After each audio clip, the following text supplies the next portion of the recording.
어니스트 해밍웨이 장편 소설 무기여 잘 있거라 제2부 13. 아침 일찍 밀라노에 도착하여 우리는 화물 야적장에 내려섰다. 나는 앰뷸런스에 실려 미국 병원으로 옮겨졌다. 나는 들것에 누운 채 앰뷸런스에 실린 터라 시내 어느 곳을 지나는지 알 수 없었다. 하지만 들것이 내려질 때 시장과 문을 열어놓은 술집이 시야에 들어왔다. 술집에서는 한 여자가 청소를 하는 중이었다. 사람들이 거리에 물을 뿌리자 이른 아침의 냄새가 물씬 풍겼다. 들것 운반병들은 들것을 내려놓고 안으로 들어갔다가 수위와 함께 나왔다. 회색 수염을 기른 수위는 문지기 모자를 쓴 채 셔츠 소매를 걷어붙이고 있었다. 들것이 엘리베이터에 들어가지 않았기 때문에 그들은 나를 들것에서 내리고 안아서 엘리베이터로 갈지 아니면 들것에 실은 채 계단으로 올라갈지 상의했다. 나는 그들이 나누는 소리에 귀를 기울였다. 그들은 엘리베이터 쪽으로 결정하고 들것에서 나를 들어 올렸다. 살살 다뤄주게, 내가 말했다. 조심해서, 부드럽게. 엘리베이터는 발 디딜 틈 없이 비좁았다. 다리가 구부러지는 바람에 통증이 엄청났다. 다리 좀 펴줘. 펼 수 없습니다, 중위님. 꼼짝도 못하겠어요. 나를 안고 있던 운반병이 대답했다. 나는 그의 목에 팔을 감은 채 매달려 있었다. 그의 입김이 내 얼굴에 와닿자 마늘과 레드와인이 섞인 금속성 냄새가 확 풍겼다. 움직이지 마세요. 다른 운반병이 말했다. 개자식, 누가 움직였다고 그래? 움직이지 마시라니까요. 내 다리를 든 남자가 대꾸했다. 엘리베이터 문이 닫히고 이어 철창이 내려오자 수위가 4층 단추를 눌렀다. 수위는 근심스러운 표정이었다. 엘리베이터가 천천히 올라갔다. 무겁나? 나는 마늘 냄새를 풍기는 남자에게 물었다. 아닙니다. 그는 온 얼굴이 땀범벅이 된 채 끙끙거리며 신음소리를 내고 있었다. 엘리베이터는 끝없이 올라가다가 멈추었다. 다리를 든 남자가 문을 열고 밖으로 나가자 발코니였다. 노스에 손잡이가 달린 문들이 있었다. 다리를 든 남자가 초인종을 눌렀다. 방 안에 초인종 소리가 울렸으나 아무도 나오지 않았다. 수위가 계단을 걸어서 올라왔다. 사람들은 어디 있죠? 운반병이 물었다. 몰라요. 수위가 대답했다. 그들은 아래층에서 자니까. 누굴 좀 데려와요. 수위는 초인종을 누르고 문을 두드리더니 문을 열고 안으로 들어가 안경 쓴 중년 부인을 데리고 나왔다. 간호사 제복 차림을 한 부인의 머리카락은 온통 헝클어져 흘러내릴 듯했다. 못 알아들어요. 그녀가 말했다. 이탈리아어를 몰라요. 내가 영어를 할 줄 압니다. 내가 말했다. 이 사람들은 나를 이곳에 입원시키려는 거예요. 준비된 병실이 없어요. 환자가 올 줄은 몰랐는데. 그녀는 머리카락을 쓸어 올리면서 근시한 특유의 눈초리로 나를 살폈다. 어떤 방이라도 좋으니 나를 내려놓을 곳 좀 알려주세요. 글쎄요. 환자가 올 줄은 몰랐거든요. 아무 방에나 집어넣을 수는 없잖아요. 아무 방이라도 괜찮습니다. 나는 말했다. 이어 이탈리아어로 수희에게 부탁했다. 빈 방을 찾아보게. 전부 비어 있습니다. 중위님이 첫 환자예요. 그는 손에 모자를 쥔 채 나이든 간호사를 바라보았다. 제발 아무 방에나 넣어줘요. 구부러진 다리를 내내 짓누르던 통증이 뼛속까지 치고 들어왔다가 나갔다. 수위가 문 안쪽으로 들어가자 머리 희끗한 여자가 따라갔다. 수위는 금방 다시 밖으로 나왔다. 따라오세요. 그가 말했다. 운반병들은 기다란 복도를 지나 덧문이 달린 방으로 나를 들고 갔다. 새로 들인 가구 냄새가 풍겼고 침대와 거울이 달린 큰 옷장이 있었다. 그들은 침대에 나를 내려놓았다. 시트를 못 깔아요. 여인이 말했다. 옷장이 잠겨 있거든요. 나는 대꾸하지 않고 수희에게 말했다. 호주머니에 돈이 있네. 단추로 잠긴 호주머니에. 수희가 돈을 꺼냈다. 운반병 2명은 모자를 쥐고 침대 곁에 서 있었다. 저들에게 5리라씩 나눠주고 자네도 5리라를 가지게. 다른 호주머니에는 서류가 있으니 간호사들에게 주고. 운반병들은 경례를 붙이며 고맙다고 인사했다. 잘 가게. 고맙네. 그들은 다시 경례를 하고 나갔다. 나는 간호사에게 말했다. 내 증상과 치료받은 과정은 서류에 적혀 있습니다. 여자가 서류를 집어들고 안경 너머로 살펴보았다. 석장의 서류는 접혀 있었다. 어떻게 해야 할지 모르겠군요. 그녀는 말했다. 이탈리아어를 읽을 줄 모르니까요. 의사의 지식 없으면 나는 꼼짝도 못해요. 서류를 앞치마 주머니에 집어넣으며 그녀는 울먹이기 시작했다. 미국인이세요? 울음 섞인 목소리였다. 그래요. 서류는 침대 옆 탁자에 놔두세요. 방 안은 어두침침하고 서늘했다. 침대에 들어눕자 맞은편에 큰 거울이 보였지만 무엇이 비치는지는 보이지 않았다. 수인은 여전히 침대 옆에 서 있었다. 멀끔한 얼굴에 아주 친절한 사람이었다. 가 보게. 나는 그에게 말한 다음 간호사 쪽을 보았다. 당신도요. 이름이 뭐죠? 워커. 가도 좋아요. 워커 부인. 잠을 좀 자야겠습니다. 이제 방에는 나 혼자였다. 방은 서늘했고 병원 냄새도 나지 않았다. 매트리스는 단단하고 편안했다. 숨소리도 내지 않고 가만히 있자 통증이 가라앉는 느낌에 기분이 좋아졌다. 잠시 뒤 물을 마시고 싶어 침대 옆에 초인종 줄을 찾아내 울렸지만 오는 사람은 아무도 없었다. 나는 골아떨어졌다. 잠에서 깨어나 주위를 둘러보았다. 덧창 사이로 햇살이 쏟아져 들어왔다. 대형 옷장, 장식 없는 벽, 의자 2개가 보였다. 지저분한 붕대에 감긴 다리가 침대 밖으로 삐죽 나와 있었다. 다리가 움직이지 않도록 조심했다. 목이 말라 팔을 뻗어 초인종을 울렸다. 문 열리는 소리가 들려 바라보니 간호사였다. 젊고 아름다운 여자였다. 안녕하세요. 나는 인사했다. 안녕하세요. 그녀는 대답하면서 침대로 다가왔다. 의사 선생님과 연락이 안 됐어요. 그분은 코모 호수에 갔답니다. 환자를 받게 될 줄은 아무도 몰랐거든요. 아무튼 어디가 편찮으신 거죠? 부상을 입었어요. 다리와 발과 머리에. 이름은요? 헨리 프레드릭 헨리입니다. 몸을 씻겨드릴게요. 하지만 선생님이 올 때까지는 부상 부위에 어떤 처치도 할 수 없습니다. 미스 바클리가 여기 있습니까? 아니요. 그런 이름의 여자는 없는데요. 내가 들어왔을 때 울먹이던 분은 누구죠? 간호사가 웃었다. 워커 부인이에요. 야간 당직을 서서 지금은 잠을 자고 있어요. 누가 올 거라고는 생각도 못했거든요. 얘기하는 동안 그녀는 내 옷을 벗기고 붕대만 남은 알몸을 부드럽게 살살 닦아주었다. 기분이 한결 나아졌다. 머리에도 붕대가 감겨 있었지만 그녀는 붕대 가장자리를 따라 말끔히 닦아냈다. 어디서 부상당했어요? 플라바 북쪽의 이손초강에서요. 어디에 있는 곳이죠? 고리치아 북쪽. 그 어떤 지명도 그녀에게는 무의미한 듯했다. 다친 데가 많이 아프세요? 아니요. 이제는 그리 심하지 않아요. 그녀는 내 입에 체온계를 집어넣었다. 이탈리아 사람들은 겨드랑이에 꽂던데요. 말하지 마세요. 체온계를 꺼내더니 그녀는 숫자를 읽고 흔들었다. 몇 도죠? 환자에겐 알려드리지 않아요. 어떤 상태인지 말해줘요. 거의 정상이에요. 열은 안 나요. 하지만 다리에 낡은 쇠조각이 가득하죠. 무슨 말씀이세요? 박격포 파편이니 낡은 나사못이니 침대 스프링 따위가 들어있단 말입니다. 간호사는 고개를 저으며 미소 지었다. 다리에 이물질이 박혀있다면 염증이 생겨 열이 났을 거예요. 좋아요. 뭐가 나오는지 두고 봅시다. 그녀는 밖으로 나가 아침에 만났던 나이든 간호사와 함께 되돌아왔다.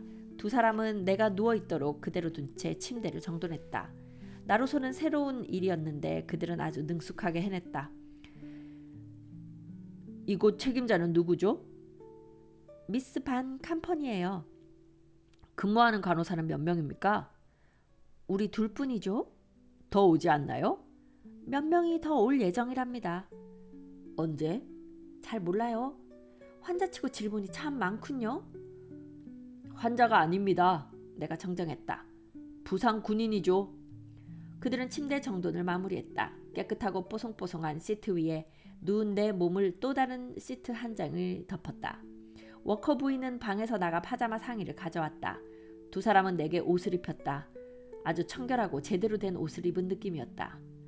정말 친절하시군요. 내가 말했다. 미스 게이지라는 간호사가 쿡쿡 웃었다. 물 한 잔 마실 수 있을까요? 내가 부탁했다. 그럼요. 아침 식사도 하셔야죠. 별로 생각 없어요. 더 창 좀 열어주시겠어요? 덧창이 열리자 어두침침하던 방에 밝은 햇살이 쏟아져 들어왔다. 나는 발코니를 내다보았다. 기와 지붕과 굴뚝들이 보였다. 지붕 너머에는 흰 구름과 새파란 하늘이 있었다.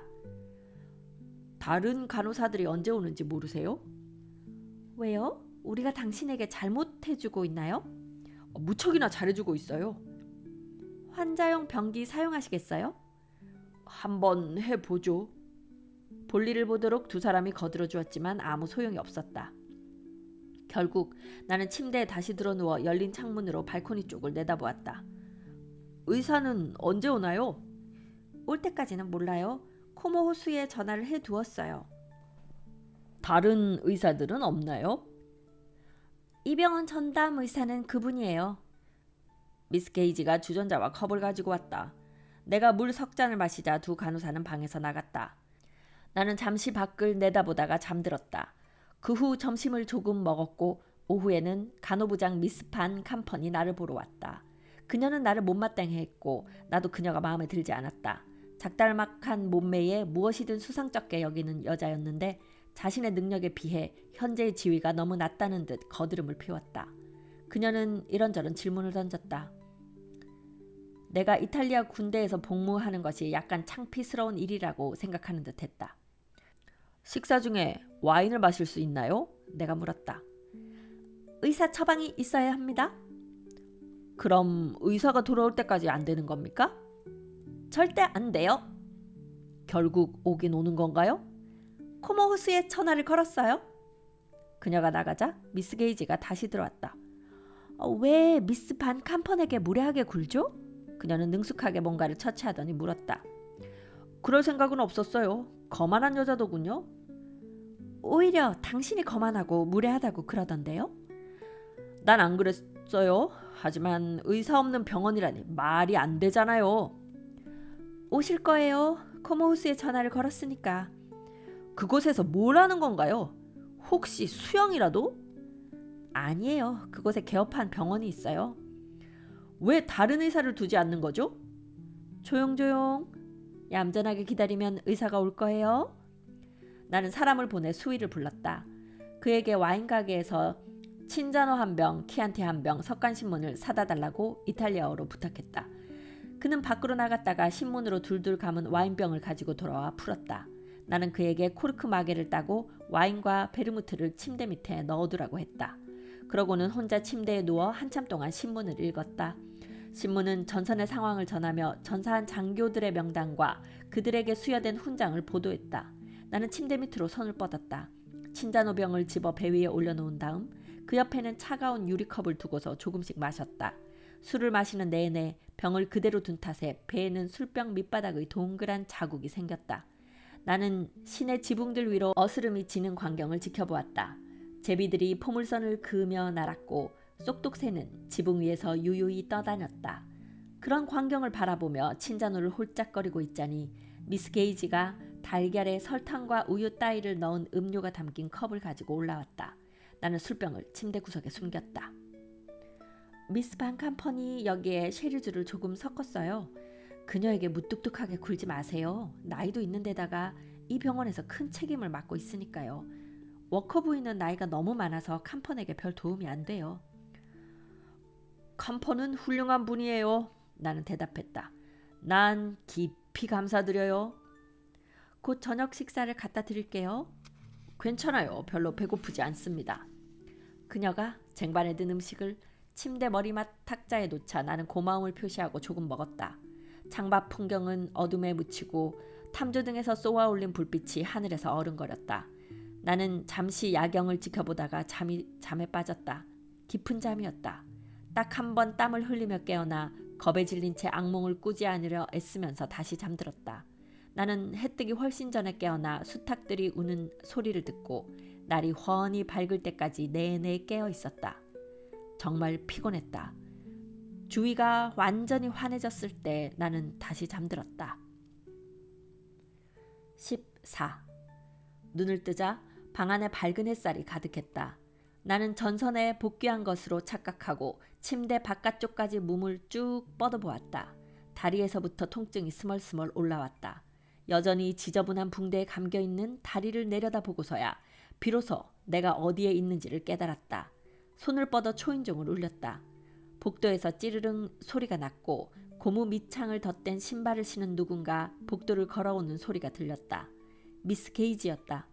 밝은 햇빛 속에서 보니 그녀는 좀 나이 들어 보였고 그리 예쁘지도 않았다. 굿모닝. 그녀가 입을 열었다. 잠은 푹 주무셨어요? 예, 정말 고마워요. 이발사를 부를 수 있을까요? 저녁에 들렀더니 이걸 침대에 놔둔 채 자고 있더군요. 그녀는 옷장 문을 열고 베르무트 병을 집어 들었다. 바닥까지 드러난 빈 병이나 마찬가지였다. 침대 밑에 또 다른 술병도 옷장 속에 넣어두었어요. 왜 술잔을 가져다 달라고 하지 않았어요? 못 마시게 할까봐. 함께 마셔줬을 텐데. 좋은 사람이군요. 혼자 마시는 건 좋지 않아요. 다음엔 그러지 마세요. 알았어요. 당신의 친구라는 미스 바클리가 왔어요. 그녀가 말했다. 정말? 그래요. 하지만 난 그녀가 마음에 안 들어요. 좋아하게 될 겁니다. 아주 좋은 사람이니까. 그녀는 고개를 저었다. 예쁘긴 하죠. 이쪽으로 몸을 약간 돌릴 수 있어요? 됐어요. 아침 식사를 하기 전에 몸을 닦아줄게요. 그녀는 수건과 비누와 따뜻한 물로 내 몸을 씻겨주었다. 어깨를 들어봐요. 됐어요. 식사를 하기 전에 이발사를 부를 수 있나요? 수위를 보내 불러오죠. 그녀는 밖으로 나갔다가 되돌아왔다. 부르러 갔대요. 그녀는 그렇게 말하며 쥐고 있던 수건을 물에 적셨다. 이발사가 수위를 따라 들어왔다. 콧수염을 위쪽으로 말아 기른 50세 전후의 남자였다. 미스 게이지가 몸을 다 닦아주고 나가자 이발사는 내 얼굴에 비누 거품을 바르고 수염을 깎았다. 그는 아주 근엄했고 통 말이 없었다. 무슨 일이 있나요? 뭐 얘기해줄 소식 없습니까? 내가 물었다. 무슨 소식 말입니까? 아무 소식이라도. 거리에는 아무 일도 없나요? 전쟁 중입니다. 그는 대답했다. 사방에 적의 귀가 깔려 있다고요. 나는 그를 쳐다보았다.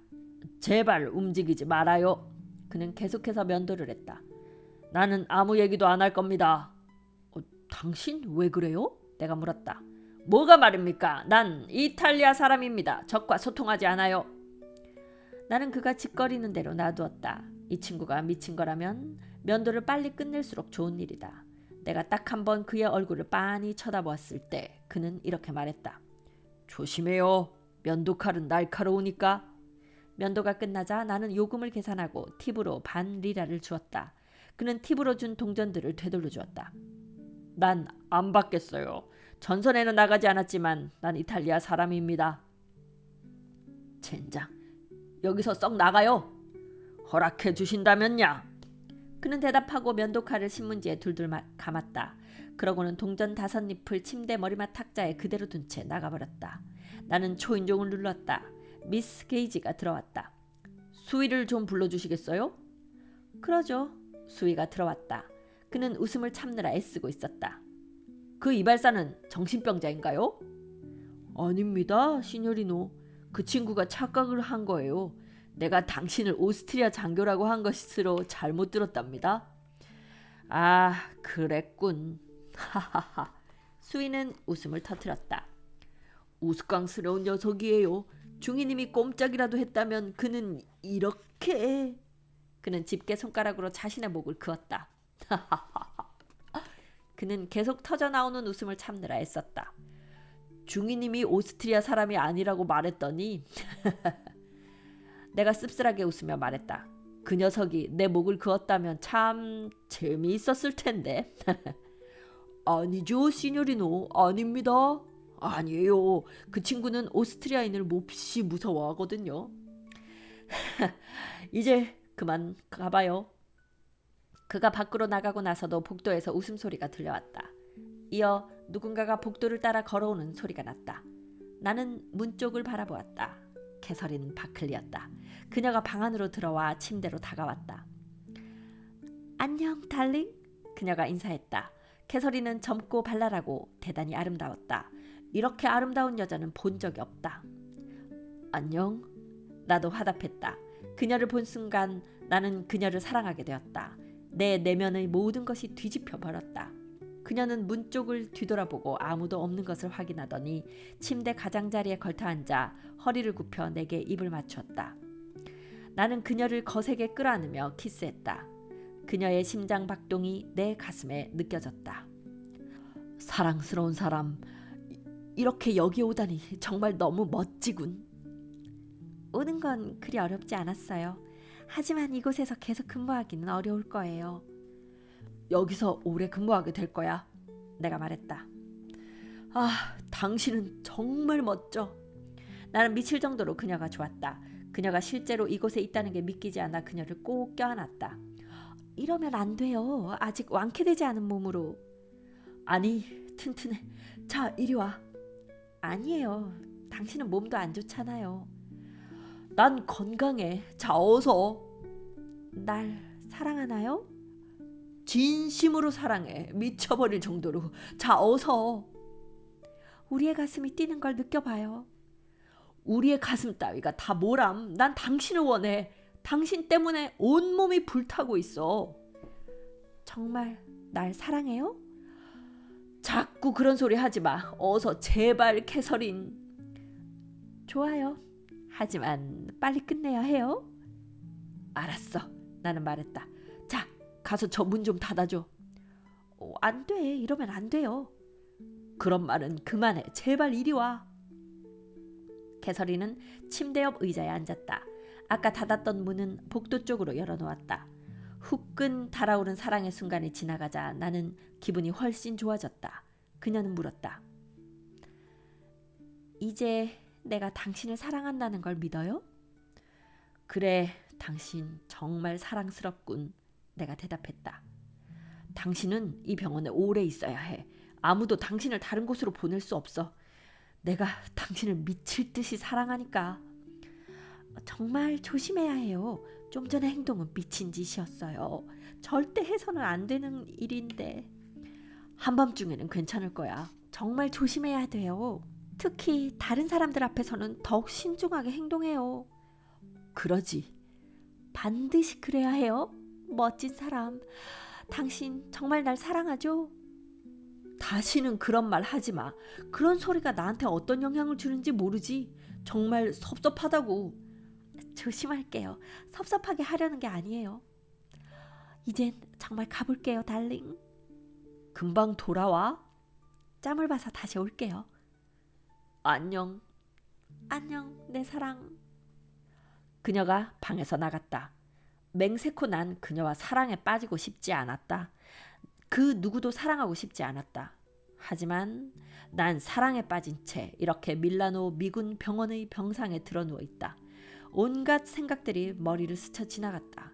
하지만 기분은 정말 좋았다. 이윽고 미스 게이지가 병실로 들어왔다. 의사 선생님이 오신대요. 코모 호수에서 전화가 왔어요. 언제 도착하는데요? 오늘 오후면 여기 나오실 겁니다.